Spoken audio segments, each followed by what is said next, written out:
everyone needs a good reality check. What Josh didn't know was that the beginning of my sermon today was to talk about that reality check for me. For those who know me, I am highly competitive and confident in the things that I know that I can do. And so these kids who have now turned into teens, I have been killing them for years.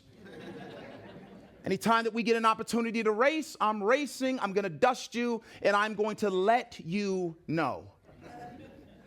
So we get to J.C. Park. I just finished preaching. I had all my gear on, and Pastor Josh was like, hey, we're going to go out there and play basketball. We're going to play dodgeball. We're going to go out here and we're going to race. And so the first thing that I did was I was out there playing dodgeball, and I was killing kids. Smacking kids right in the face, didn't care. All I heard was people on the sideline like, oh, that's our pastor. Absolutely. I'm not going to change who I am for nobody.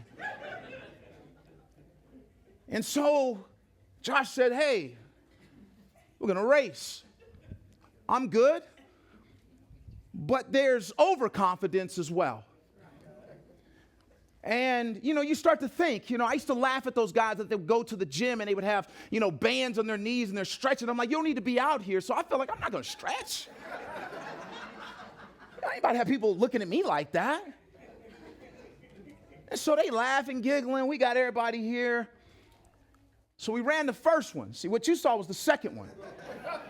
We ran the first one, and our dear firefighter, Donovan, got out. And he talked about like, hey, this is a different engine, right? So I think at that time I was in third place. And I was like, I felt pretty good about myself.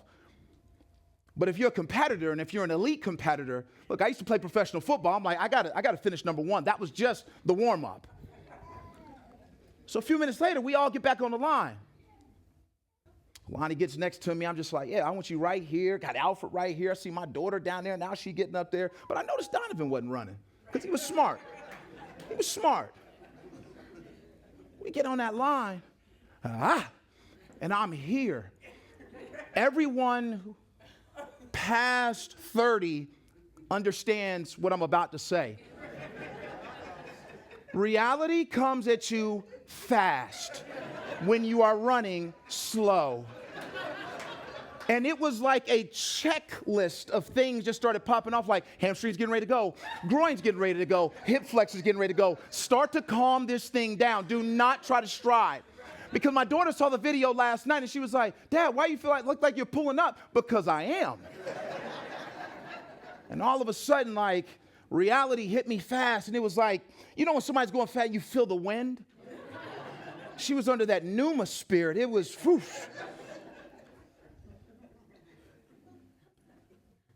It's a reality check. But the reality check wasn't simply just in that moment. Oh, because Donovan let out a secret later on through a text. You know why I didn't run, Sully? My hamstrings were on fire. What nobody knew in this church, you didn't see me the next morning.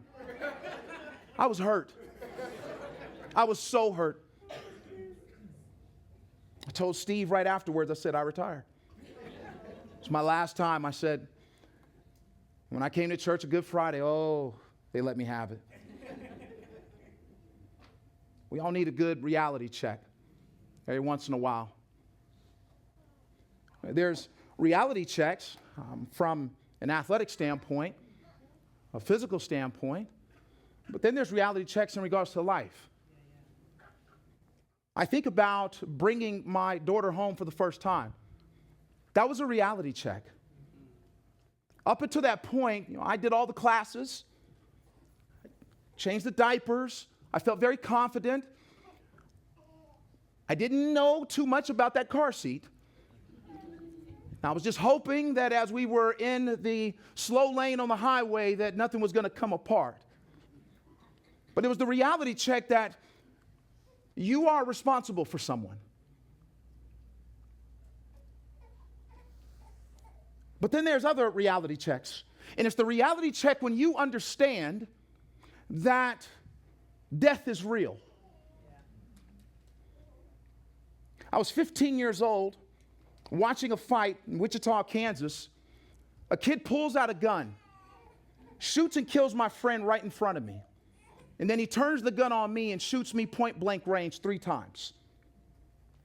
Up until that point, death was not real to me. As a teenager, I felt that I was like a superhero. Like everything around me, there were things happening, but to me, never. Never. Not me. And it still didn't hit me. See, when reality hits you, there's a surreal moment where you begin to try to process that which is real, but it feels surreal because you never imagine it happening to you. And so I can remember watching my friend crawl to his death. And this was a kid that I was playing basketball with. We played football together. And I'm not moving because it's not reality yet. And then I turn around and he's shooting at me, and then I take off and run. I remember getting in the car. I see the blood everywhere. I still don't know that I'm shot. I'm still in shock because it's not reality to me. It wasn't until I looked at my coat and I saw the bullet holes through my coat that I looked and I had a hole in my hand. I looked at my arm. I've been shot in the arm too, and I'm sitting there and I'm like, this is not reality. This can't be happening. Can't be real. It literally wasn't real until I went to his funeral. That was a reality check. So when you think about a reality check, it's a wake-up call. It's a wake-up call.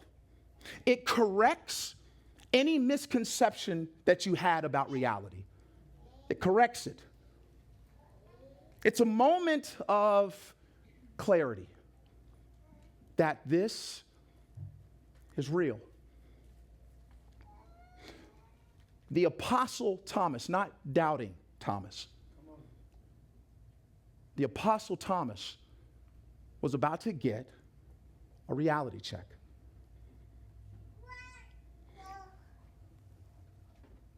I want to stand in the gap for Thomas today.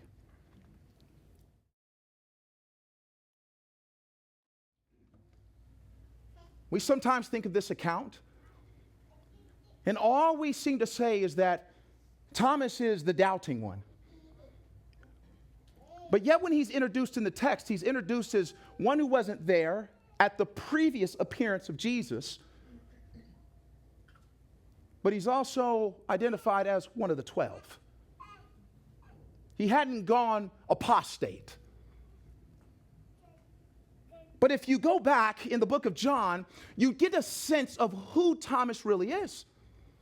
Oh, when you go to John chapter 11, we have a moment in which Mary and Martha have sent the messenger that Lazarus is dying. And as Jesus is explaining to his disciples after some days, he says, we will then go. And they were saying, we're going back to Judea. You know that they want to kill you. And then Thomas was just like, well, let's go.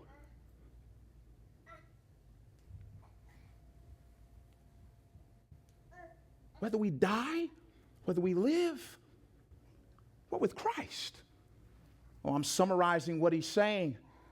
Then you get in John chapter 14, and as Jesus is talking to a troubled group of disciples, and he's explaining to them about his ascension and where it is that he's going to go, and he's going to be preparing the way. Well, Thomas was like, well, how are we going to know the way? See, Thomas is most of us. He's a realist. You know how it is, Abraham. Real recognizes real. He's a realist. But the thing about being a realist is that he understood in that moment, he understood death, but he had a hard time comprehending life after death. See, the apostles and the disciples, they were still struggling with the understanding of what was really going on. I want you to think about what they have witnessed. And for them, it's still kind of surreal. He expected death.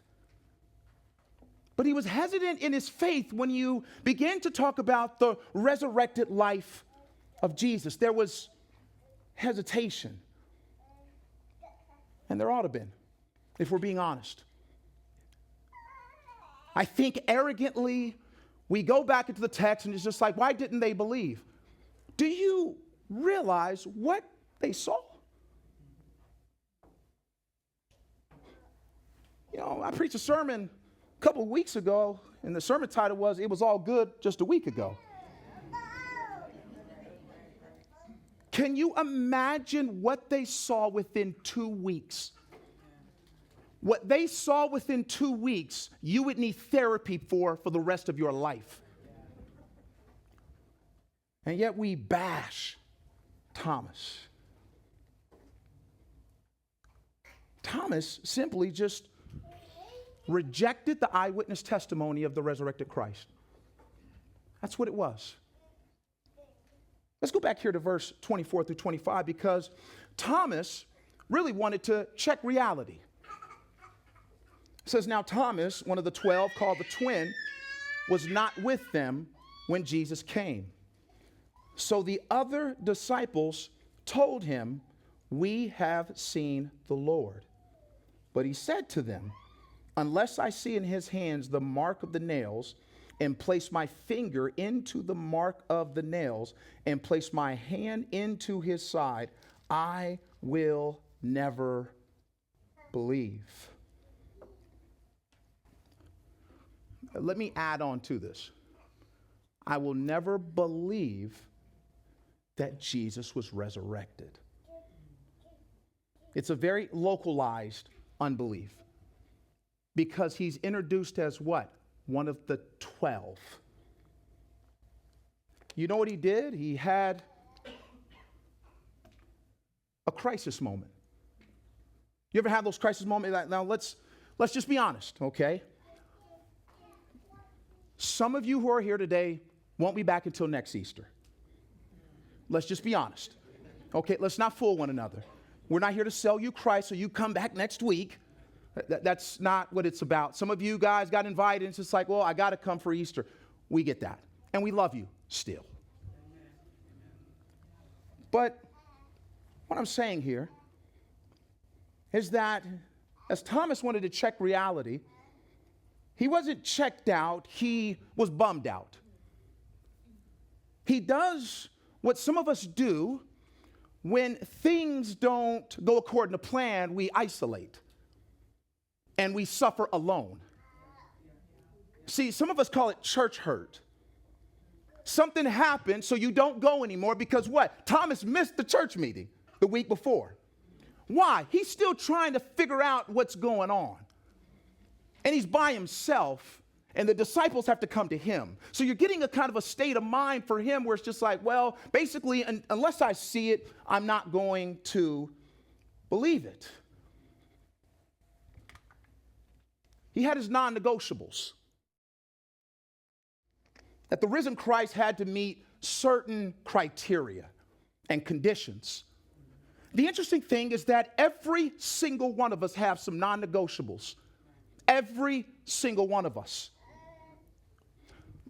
You know what my non-negotiable was? I grew up in a faithless home.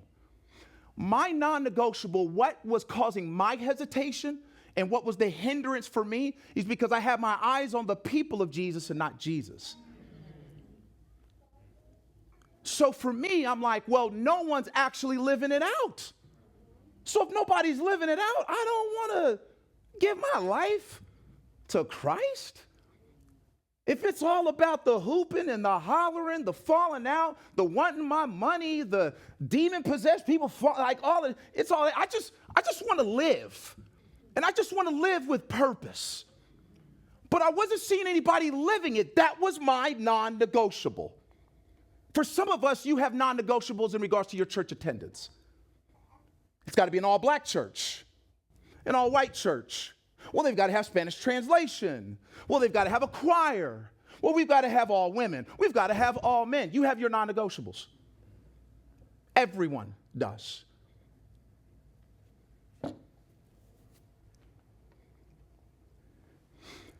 But within those conditions, the unless I see type of conditions, we are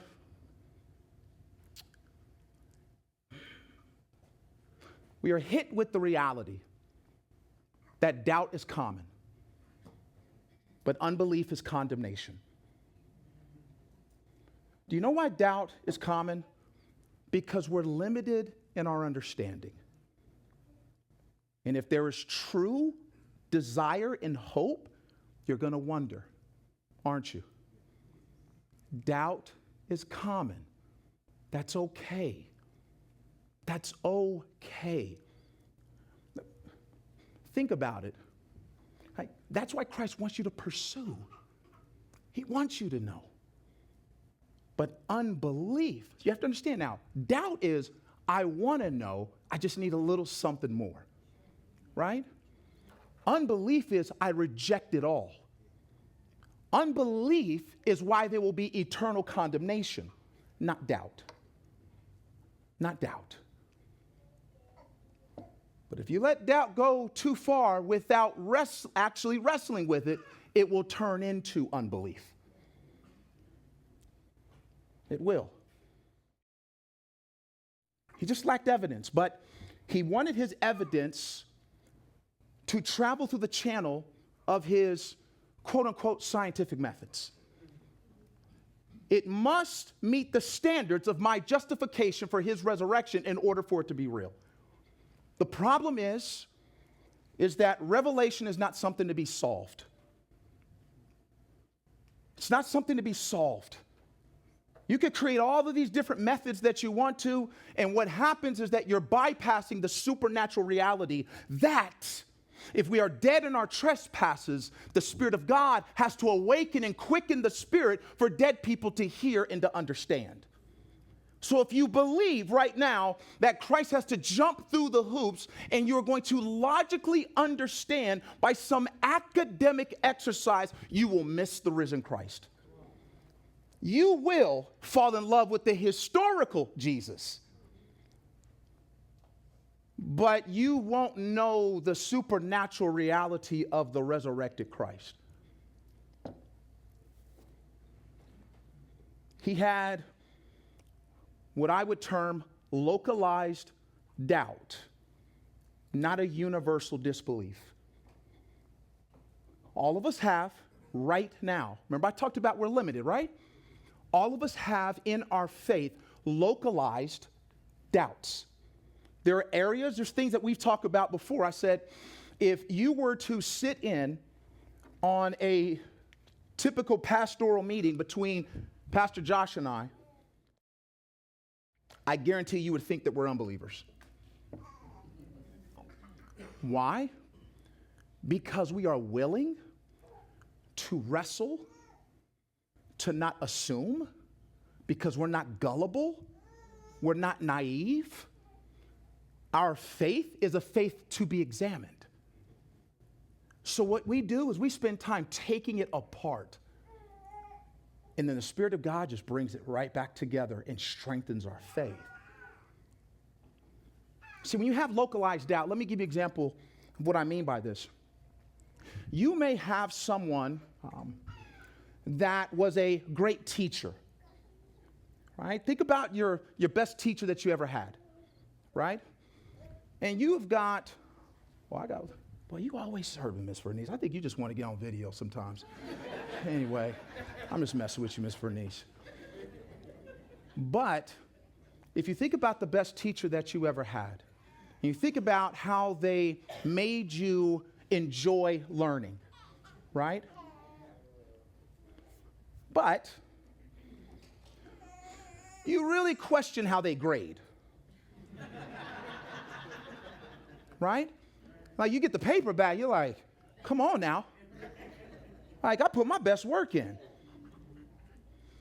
So there's doubt in how they grade. That's localized. But just because there's localized doubt doesn't mean you stop attending class. That's what's happening with the Apostle Thomas.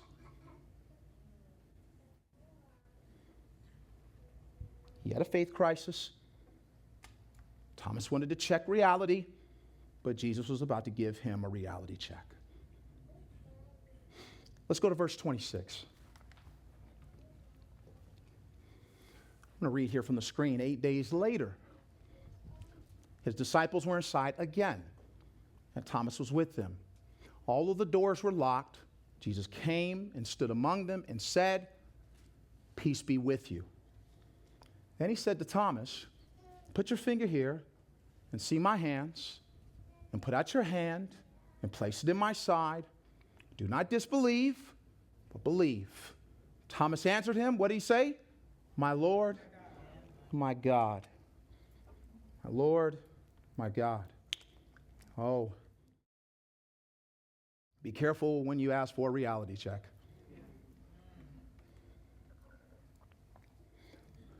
But my God, can we marvel at Jesus for a moment? Can we marvel at the fact that he pursues us? Just for a moment. He pursues us. He pursues who he loves. Unlike a popular song, he doesn't pursue us with reckless love, but relentless and redeeming love. He appeared to them behind locked doors in a troubled state. And his greeting was very simple. "Peace be with you." It was very similar to what was spoken before he died in the upper room.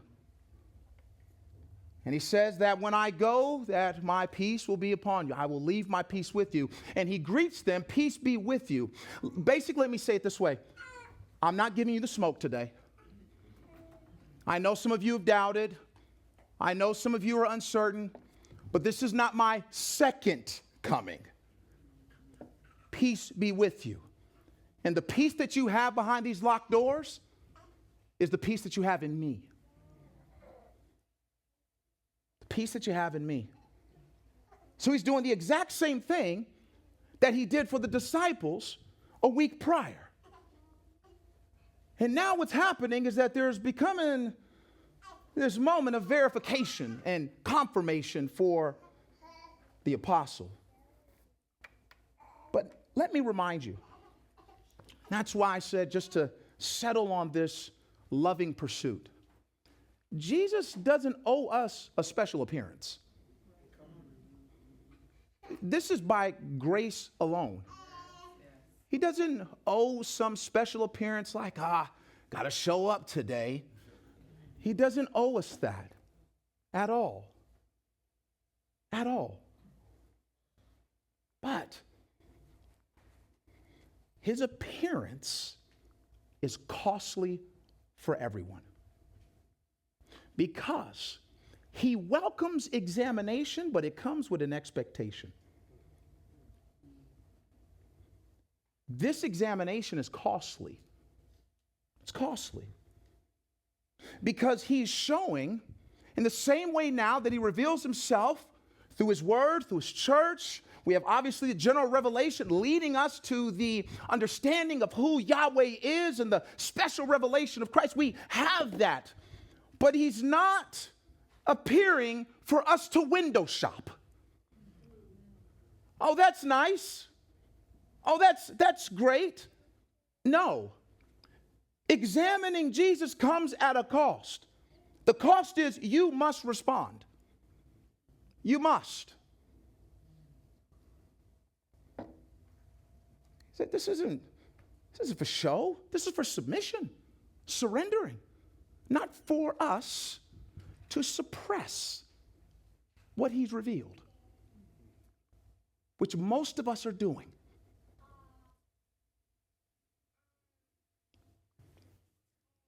Because in our response, as we've heard from other apologetics out there, you either got to respond in this way, that either he is Lord, either he's a liar, or he's a lunatic, and let me add the fourth, or he's just legend. He's just a tall tale. He's just a myth. That's it. There's nothing else. So it's not to window shop. It's not to just be like, yes, I'm the resurrected Christ. Awesome. No, it's to change your life. To change your life. But think about it. In their doubts, he showed them his scars. Oh, this is huge. Could he have come back in the fullness of his glory? Yeah, but it would have been the end of the story.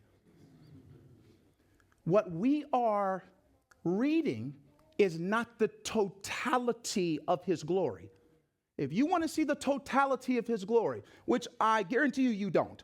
Because it ain't white Jesus on a cross that's looking like your European buddy.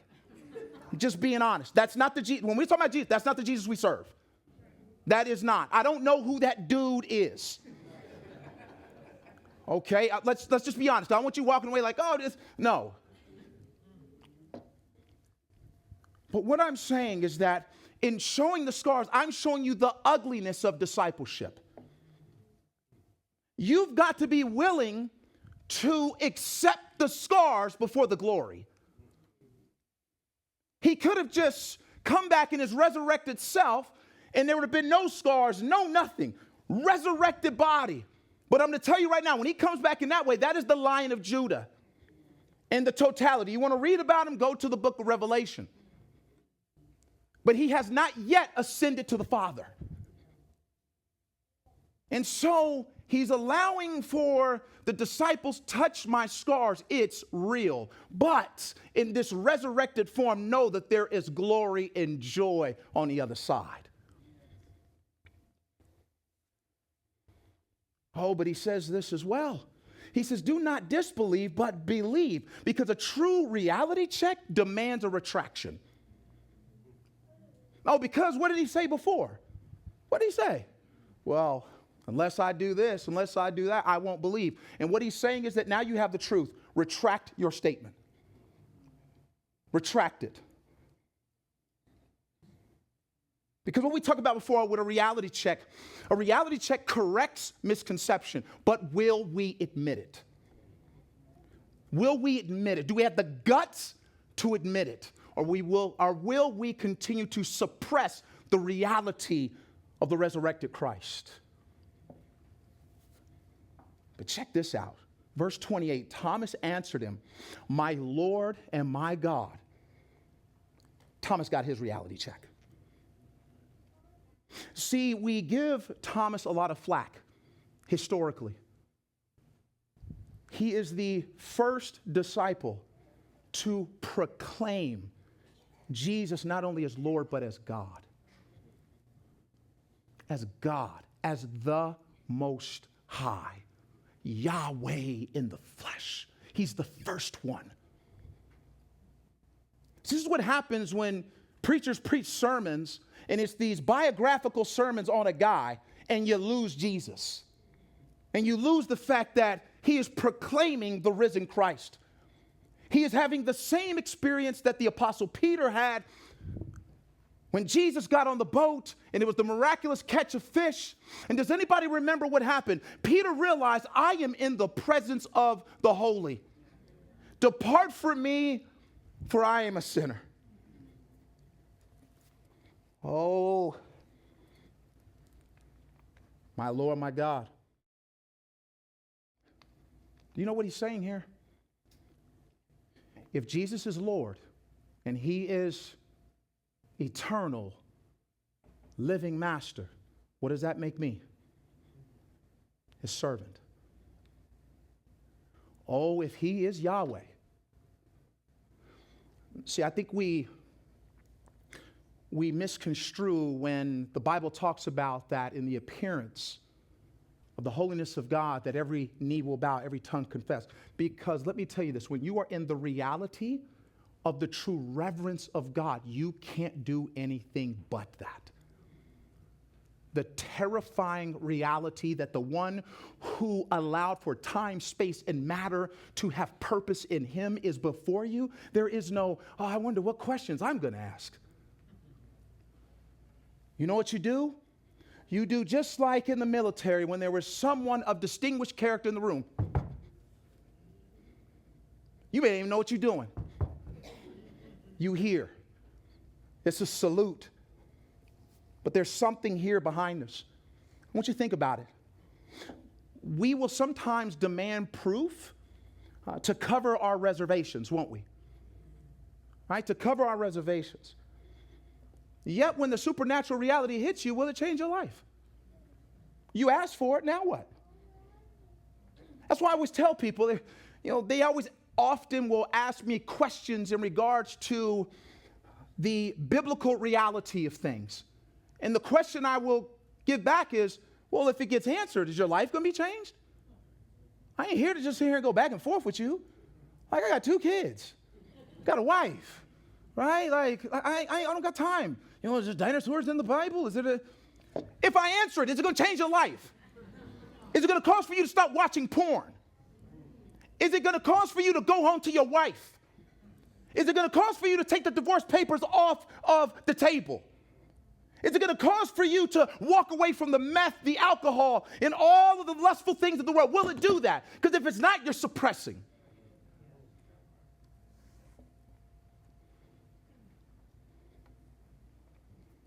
See, that's what Jesus did to me. Oh, remember I said at the beginning I had my non-negotiables. But then I met some men who were living it out. Now what? I was that kid who would grow up and say, well, I didn't have my dad in my life. I didn't have this. I didn't have that. And then God supplied. He supplied coaches and teachers and mentors all around me. And then when it came down to faith, it was like, oh, nobody's living it. Okay, great. I'm going to show you 4 or 5 men who are. Now what? And then what we'll do is we'll find something else. Why? Because we're suppressing the supernatural reality that Jesus is calling you, but you are scared to death. You are scared to death. And that's what happened with me. I was scared to death because I'm like, okay, now it is. It's like you feel like the Spirit kind of like hovering over you, like, yeah, I'm here now, buddy. Yeah, you gonna let me in? Yeah. What's up now, buddy? I got 4, 5 believers in front of you. Yeah. What you gonna... I'm not trying to make a caricature of the Holy Spirit. I'm just telling you how an unbeliever felt when my non-negotiables were met. And then I came to the reality that I'm like, I simply just don't want to submit.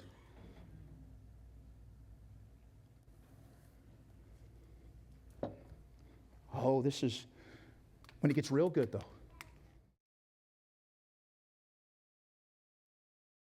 It never says that Thomas even touched him.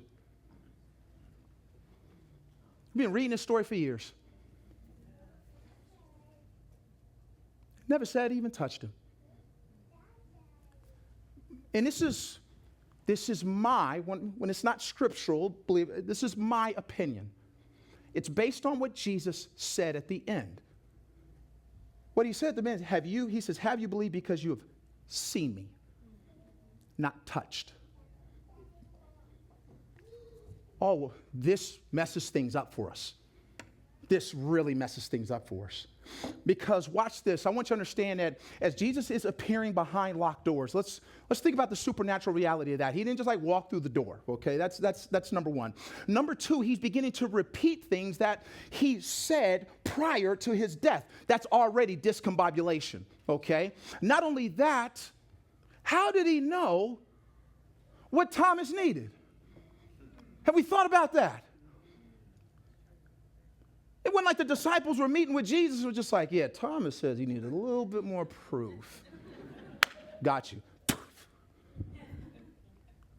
It was the reality of the sovereign. I know all things. He never even touched him. Never. He got his reality check, and it changed his world. Because it is only when we accept Christ as a whole that your life will be changed. We cannot and we must push back against the culture's definition of Christ. Don't get caught up on the commercials, because the commercials are selling you a moral Jesus, not the messianic king. Why will they not put the messianic king in those messages? Why simply dig into the morality? He's just like us. Yes, and absolutely, nah. It's the messianic king. He don't think like me. He don't walk like me. I can't figure him out, but I love him. In that moment, his life was changed because it was the evidence that he didn't know that he needed. I didn't need to touch him. I just need to see him. But you know what? He didn't believe in the eyewitness testimony. He gave Jesus the highest honor.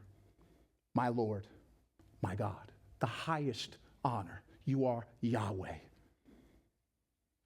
And he ends with this in verse 29. Jesus said to him, have you believed because you've seen me? Blessed are those who have not seen and yet have believed. He concludes with one last reality check. It is more blessed to hear and believe than it is to see and believe. Yahweh is pleased by faith in Jesus alone, and that comes by hearing, not seeing. That is opposite to what the world will tell you is faith. You need to see it in order to believe it. That's why right now, let me digress just for a moment, we're losing huge parts of history because as older folks in here, there were things that occurred that didn't end up on TikTok or Instagram or YouTube or Facebook. And those are things that are handed down generation to generation orally. Yeah. But we live in a society that you're not even alive if you're not online and if people can't see you. And if that continues to infiltrate spiritually, then you'll be using the wrong methods to understand the supernatural realities that are all around us, because you have to see it in order to believe it. He's saying, I'm the Christ. I am the Christ. I am the deliverer. I am the redeemer. Because when we remove the resurrection, Jesus is simply a man teaching good things. And the Apostle Paul says that if we don't have Christ in the resurrection, then we are naive. We are gullible. No. The crucifixion and the resurrection of Christ, that holds everything together. Because if Jesus is not the Christ, we're still in our sins. And we honestly shouldn't be at church. We should not come to worship, because that would mean that he's a false prophet. That's the reality when we push back against the resurrection of Christ. I'm like, no, it's the crux on which everything stands in our faith. That means that if he is not resurrected, that means that we're not forgiven. There is no Holy Spirit. There is no revelation of his word. It's just documented history.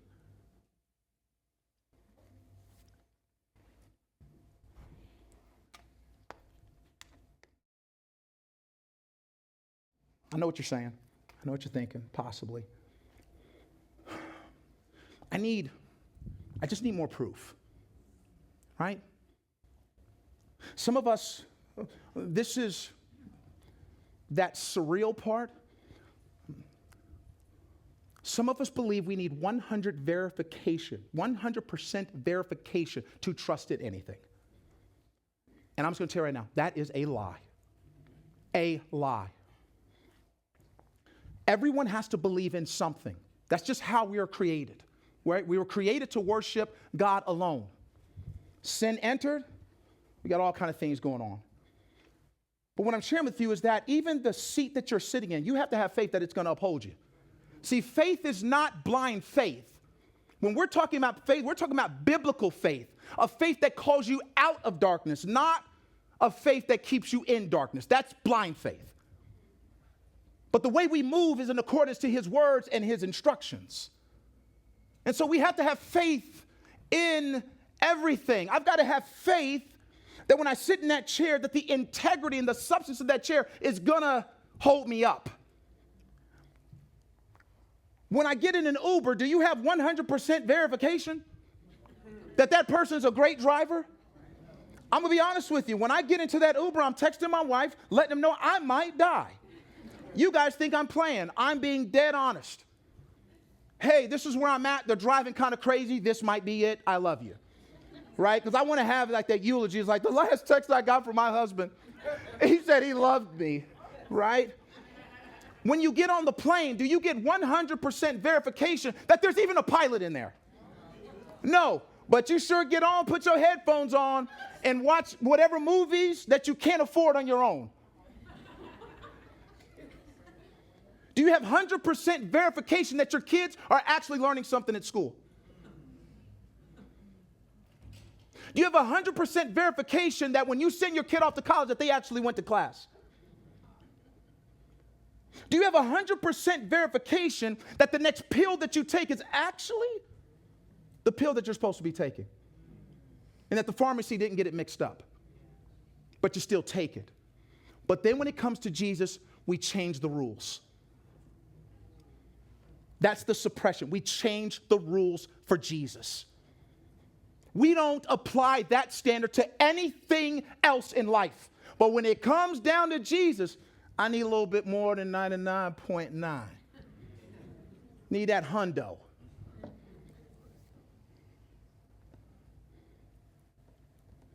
Whatever we place our faith in makes a faith claim. The seat says, I will hold you up. Possibly forever. When you get the brand new car, it's going to run. Jesus says, believe in me and you'll have eternal life. Now. And what you are going to experience is a life in me that is going back to creation before sin. That's why he can call us a new creation. The kingdom has come. We're a new creation, but we're still stuck in these bodies. And he says that when we come into the fullness of our faith, our bodies will be resurrected. We will have within this moment the totality of our salvation. That is the hope that we hold on to. Because what? Because Christ came back. Because if Christ didn't come back, you got to ask yourself, what would cause for those disciples to move beyond those locked doors?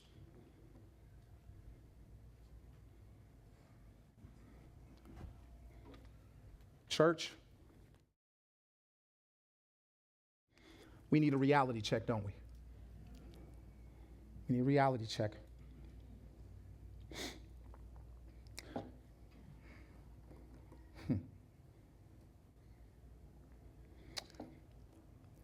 Jesus didn't die, and he wasn't resurrected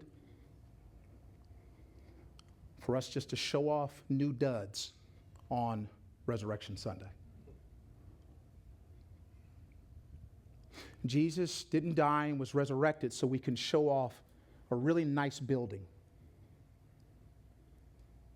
Jesus didn't die and he wasn't resurrected so that we can put on these $1 million productions that we often get on Easter. You know what Jesus is saying? Why a lot of people don't come? Because we're not showing Jesus. We're showing everything else. We're showing the programs.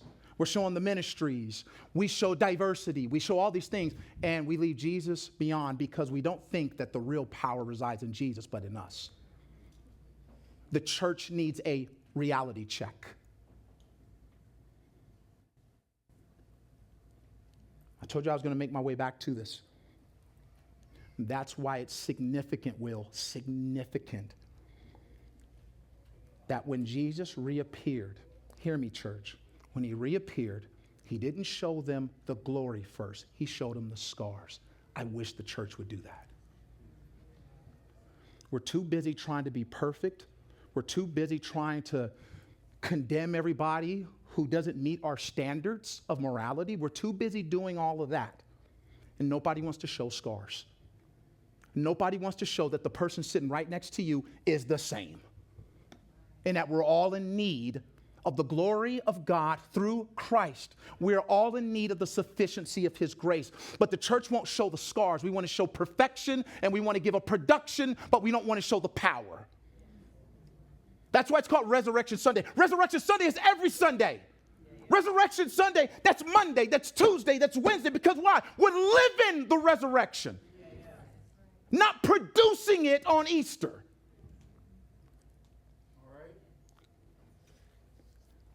We've been given a great commission, church.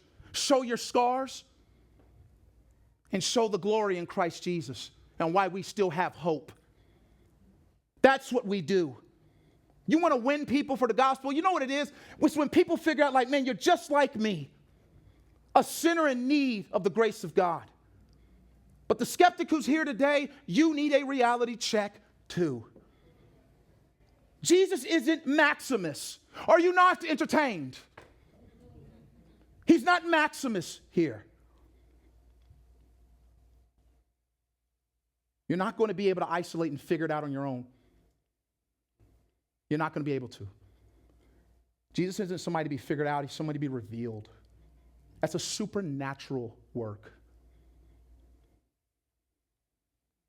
But we trust that Jesus will meet you exactly where you're at. If you call out, if you cry out to him, he'll meet you right where you're at. Spirit of God will open the eyes of your heart. You'll cry out. And you know what will happen? My Lord, my God. He gives only one instruction: believe and repent and live for him, because that was the purpose in which God created you to be, to glorify him in every way. I hope we got a reality check today. We hope you enjoyed today's message. To stream more of our past video sermons, please check out our YouTube channel or our website at endurancechurch.com. You can also learn more about our church, our various ministries, and how you can get involved. Again, our website is endurancechurch.com. We'd love to hear from you. Drop us a line anytime at info@endurancechurch.com. God bless you, and thanks for being part of our online service today.